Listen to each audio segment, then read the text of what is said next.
Hello, everyone. Thank you so much for attending. I'm Hendrik. For whom doesn't know me, I'm working as a software engineer at Trivago. And one of my passions when I'm not working as an engineer is to bake bread.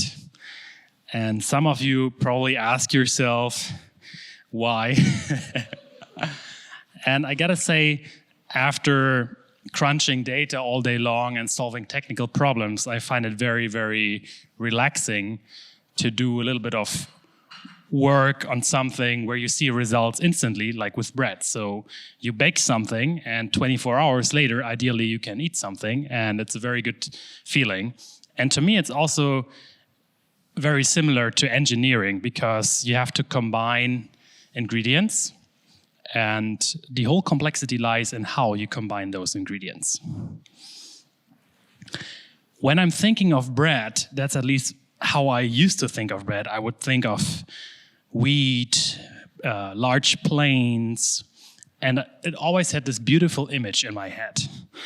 And I would think of bakers here baking bread, being really, really passionate about how they create a product. However, in reality these days, this is usually how bread is baked. And I also recently went to Rewe and double-checked one more time, and it has been confirmed again.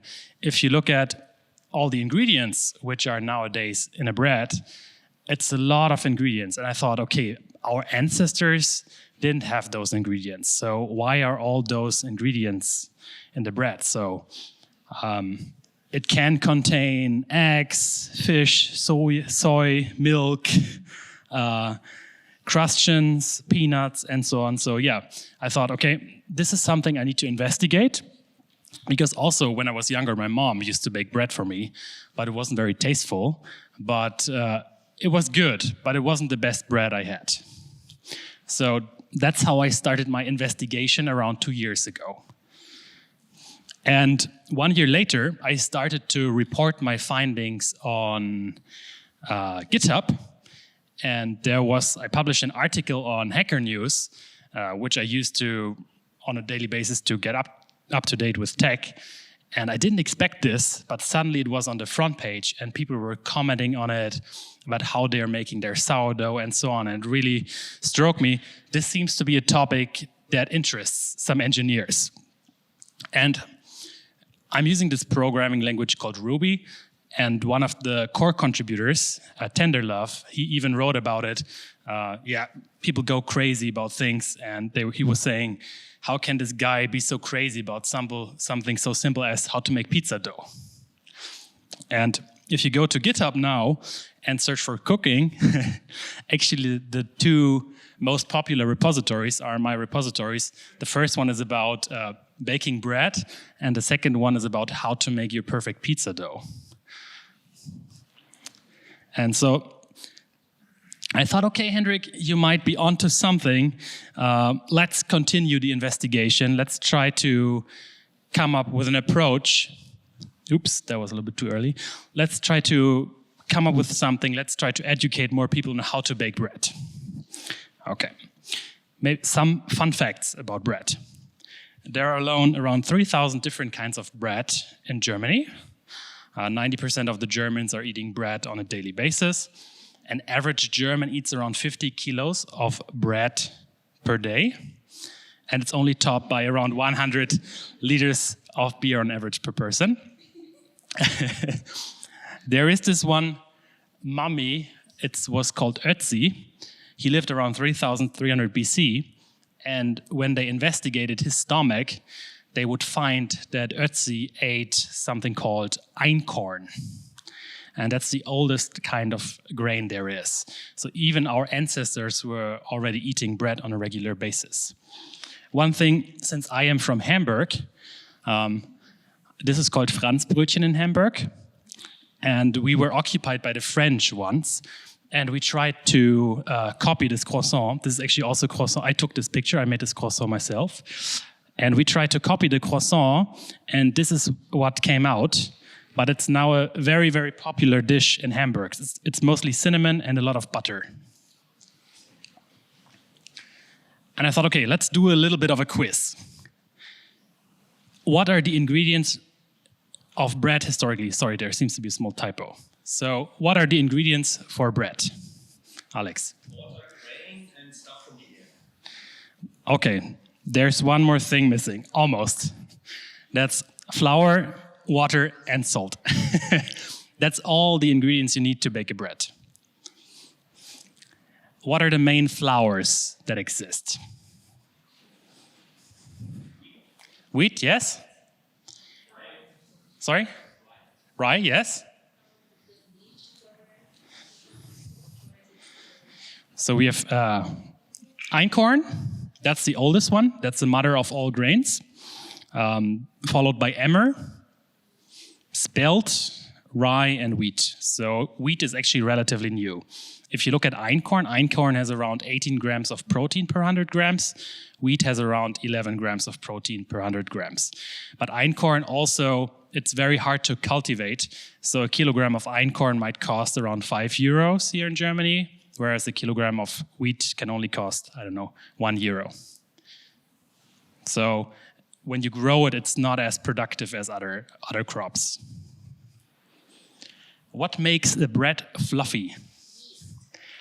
Yes. Sorry? Yes, yeast. It's yeast. So basically, the yeast eats the dough, and while they eat, they fart a lot, and that creates CO2, and that basically creates tiny pockets of air inside of the bread, which makes it fluffy in the end. Why is a bread sometimes acidic? Exactly. So in a bread, you have a combination of yeast and bacteria. So the sourness is created by bacteria, and they also feed on the flour, and then they poop, and that's basically the acid in your bread.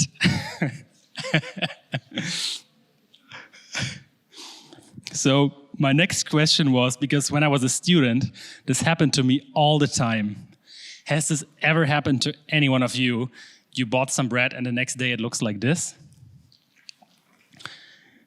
Which brings me to my topic, what is sourdough? Alex? It's a fermented dough, so you don't just, it's fermented. Exactly. So a sourdough is an ancient way to bake bread. You have natural yeast and bacteria inside of the air, and you're using that to ferment your bread. And because you have acid inside and already yeast, you're basically creating an environment where this cannot happen so easily. So a sourdough bread can have a shelf life of around 3 weeks, and it's not going to catch any mold. So a sourdough is a really, really easy way to enjoy your bread for a longer period of time. However, commercial bakeries these days, they might not use it because we learned yeast and bacteria eat the flour. So you have around 5% loss on the product when you're using sourdough, which means if you bake bread on a very, very large scale, you're actually losing 5% of your product. So it might make more sense to use things like baking powder, for instance. It has a similar effect, but you will not lose any of your product. Yes? Just turn CO2? Exactly. Yes. So imagine you bake 100,000 breads a day or so, then that's quite a lot of breads that go bad. So what is the content of a sourdough bread?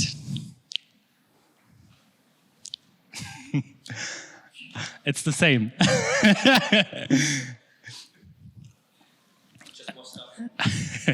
So, which brings me to the actual topic on how to bake a bread.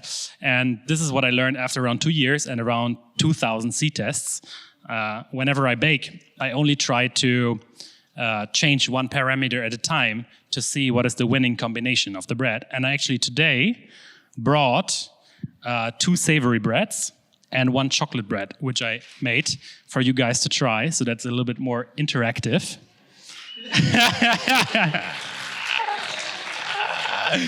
Yeah, please feel free to hand it around, yes, so everybody can taste. However, I need to say, I mostly spent my weekends in Hamburg, so it was the first time I baked in Düsseldorf, And I only have a very small oven, so I'm not so satisfied with the result, but I think it should taste quite okay. So, what I learned is every flour requires a different recipe. So there are two kinds of sourdough bread, I would say. One is where you use wheat as the main flour, and the other one is where you use anything other than wheat. So this could be rye, spelt, emmer, or einkorn. The main difference is that wheat flour has a lot of gluten, and the gluten creates a stretchy environment inside of the bread where the CO2 cannot escape. So the wheat bread has a much, much more open crumb. This is called the crumb of the bread. You can see you have big pockets of air, basically, whereas here you don't have so big pockets of air. And both of them require a different approach. However, since I personally like to eat the wheat bread most, that's where I dedicated most of my research on so far. So how do you go about it? Step one, you go shopping. You need to buy some flour. In this case, this is the flour I like. It's from the area of Naples, from Italy. Yes, the Italians know it. It's a very good one also to make pizza. It has a high gluten content, so it's perfect to trap a lot of air inside. This is what you need to start your own sourdough. You need 2 kilograms of full grain flour. Ideally something in Germany it's called bio, ecological flour. Then you need all-purpose flour. In Germany that would be Typ 550. A banneton, this is called a banneton. A dough scraper ideally, 2 glass jars, a scale, and you should have an oven. And that's all you need to get started. First step, you need to create your own sourdough. And it's a very simple process. This is actually where you can see my sourdough. So it has been on a plane before, it has been on a train, it has been inside of the Trivago office. What you need to do is, you need to take flour and feed it with equal amounts of water, and then you wait for a week, and then basically you have a sourdough, because you have natural yeast inside of the air and natural yeast inside of the flour, and at some point the yeast is going to reproduce and it's going to start fermenting the flour. Historically, the first noticed occurrence of a sourdough was in ancient Egypt, when a woman made something similar to a bread and forgot it at the Nile River, and then she returned 7 days later and it had a funky smell, but then she baked it anyways and it was very nice and fluffy. So she kept doing that process, and that's how people learned about the sourdough, more or less. So yeah, mix flour and water, repeat this process once per day for 7 days, and that's when you have your sourdough. And you will note it came alive because it's nice and bubbly. Next step, name your sourdough. It's very important that you name your sourdough, because else it's gonna cause you a lot of bad luck. So my sourdough is named Brad Pitt. The one I had before he died, unfortunately, he was named Bradley Cooper. But yeah, that's very important. Make sure your sourdough is ready, and I'm going to show you a really small video on this. Your sourdough should be able to, after you fed it with flour, it should be able to increase in size it should be able to at least double in size after 3 hours.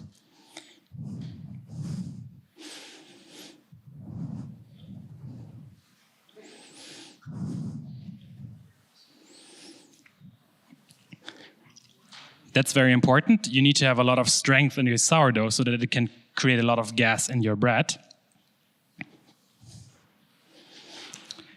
And you can really see how active it is. And the moment it hit that peak, that's when you need to start baking your bread. You can see now that actually the sourdough degrades after some time. So once your sourdough is active like this, then you're ready to bake, more or less. So yeah, this is my sourdough. And this is then the actual recipe. It's quite easy. There's something it's called baker's math, because the bakers, they don't just bake one bread, but they might bake 100 breads at the same time. So they specify their recipes all the time in percentages. So if they would say something like 80% all-purpose flour, 20% full grain flour, then they're looking at the total amount of flour they're using, and then they're using 80% of that. And then they would use 65% water, which means based on the flour weight, always on the total flour weight, you calculate 65%. So that makes it very easy to scale up the recipe in larger batches, because then you could bake 100 breads or 1,000 breads. All you do is you look at the percentage. I actually also like to do that when cooking other recipes, because it makes it easier to calculate. So that's the recipe. I'm always using around 80% all-purpose flour, 20% full grain flour, 65% water. I actually do more, but I would suggest to start with less water. First, 20% sourdough, and then 2% salt. This is where I conducted a small experiment just to visualize what happens if you change the water parameter on a bread. Here you can see I used 60% water. So let's say I would use 400 grams of flour. 60% water would be 240 grams of water then. And you can see the water has a direct impact on how the crumb develops of your bread. So more water equals a more open crumb of your bread. At some point, it seems not to have such a major impact anymore. But this is usually how I like to approach it. Just try to change one parameter at a time and then see what changes. Next step when you're baking your bread, it's called autolyze. What you do is you mix together the flour and the water, and you just wait for some time. And then over some time, the flour mixes with the water and some kind of gluten network develops. You want to have a gluten network in your bread because that traps the air. Normally, the gluten is not aligned in your bread. It's really a chaotic system. But if you just let it sit for a while, after some time, it's going to naturally align, and then you'll have a nice layer which will trap all the gas. If you see somebody making a pizza, if you can stretch it this far, this means he has a very, very good gluten network inside of his bread. And this process, you basically just take your bread, so take the flour, mix it with water, let it sit there for 2 hours, and then you can see it's already super stretchy like this without doing any kneading. Only then we're going to add the starter, the sourdough, and the salt, because this has a negative impact on your gluten network. So yeah, take the starter, the sourdough, and put it inside after you did the first step. The next step is the hard part. That's when you start to knead the dough. That's the annoying part. You could use a kitchen machine if you want to, or you can knead it by hand. I usually suggest to knead it by hand, because then you get a better feeling for how your dough performs. So what you do is basically you grab inside of the bowl, you stretch the dough and fold it on top of each other. And you repeat this for around 10 minutes. And what this is going to do is, by every stretch and fold, you're going to make the dough stick on top of each other, and that's going to create a very, very strong dough, which is able to trap the gas inside. And you want to trap the gas inside because that's going to create you the open crumb, the fluffy open crumb, which is what you want.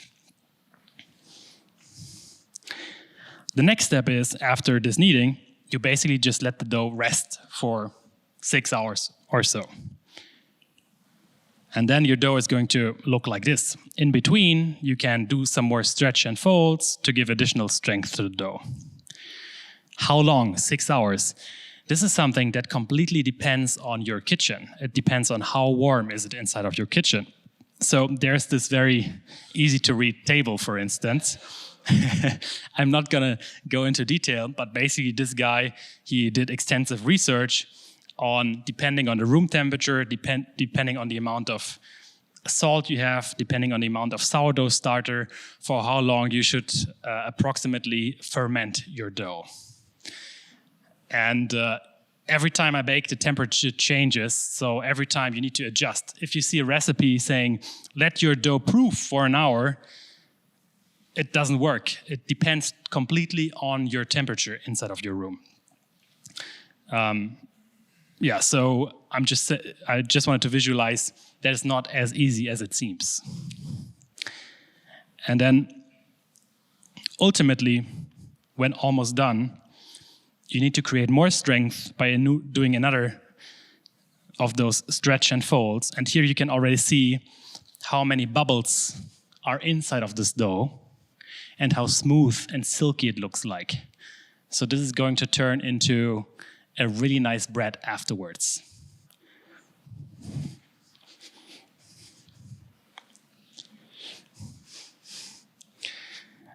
Then the pre-shape phase starts. So basically what you do is you take out the dough from the container, you place it on your surface in the kitchen. Don't use any flour. That's what I did wrong at the start. I always used flour because it was sticking so much. But it's very important that the dough actually sticks on your surface, because that way, if you use the dough scraper, you will wrap it on top of each other and you will create tension. And what this does is, you have those bubbles of air inside, which look very wild and big, but by putting it together into a small ball, you're creating tension and you're reducing those small air bubbles in size so that you have a more even crumb. Bench rest. Same step. After you pre-shaped it, you let it sit there for 30 minutes, which is gonna allow you to ultimately shape the dough into whatever you want. You can now shape it into a baguette. You can shape it into boules, so a round bread, into a chter, which would be a long bread. You can shape it into whatever you want. And then ultimately you need to proof it after you shaped it, because you created some errors by putting it together, by taking it out of the bowl. You want the gas bubbles to increase in size again, and that's called the proofing phase. And that's where you put it into the Banneton. And proofing, again, completely depends on the temperature. Then you score and bake it. Scoring, so this was not my picture, but here this bread has not been scored and this one has been scored. So basically you cut the pattern into the bread. And instead of buying a knife like this, you can also just take a stick like this and put a razor blade on top. It also works. Then you need to bake it. And here I did an experiment on steaming.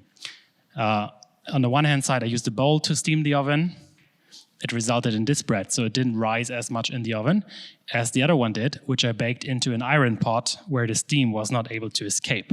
So yeah, I'm always only trying to change one parameter at a time to see what works best. So cool down, eat, yeah, and that's it more or less.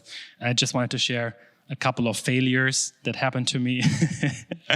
So for every bread that looks relatively good that I made, I probably have 10 others which turned out like complete failures. On this one, what you can see is when oops, sorry, that was wrong. When I removed it from the Banneton, there was this wooden round thing.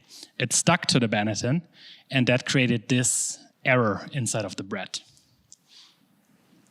So the solution there was use a little bit more flour, and then I started to use rice flour because rice flour absorbs much more water, and it turned out to be better for the Banneton so that your bread wouldn't stick so much to the Banneton. This one, I mean, you got, regardless, the breads tasted very good, but it's just like a visual defect, I would say. In this case, I didn't do any scoring. I didn't properly score the bread, so that's why it turned out like this. Instead of cutting it really nicely, I didn't cut it at all, and so the bread, when in the oven, grew, but it didn't know where to expand, so it expanded at all the different areas possible. Here on this one, I used way too much flour in the Banneton. So what I then did is afterwards, I used rice flour, but then I used a linen, which I put into the Banneton, which could absorb even more water. Here, this one, open crumb, but it doesn't look so nice. It's not nice and round, so I didn't develop enough strength, so I should have kneaded the dough a little bit more. Yeah, that's it, basically. Thank you so much, guys.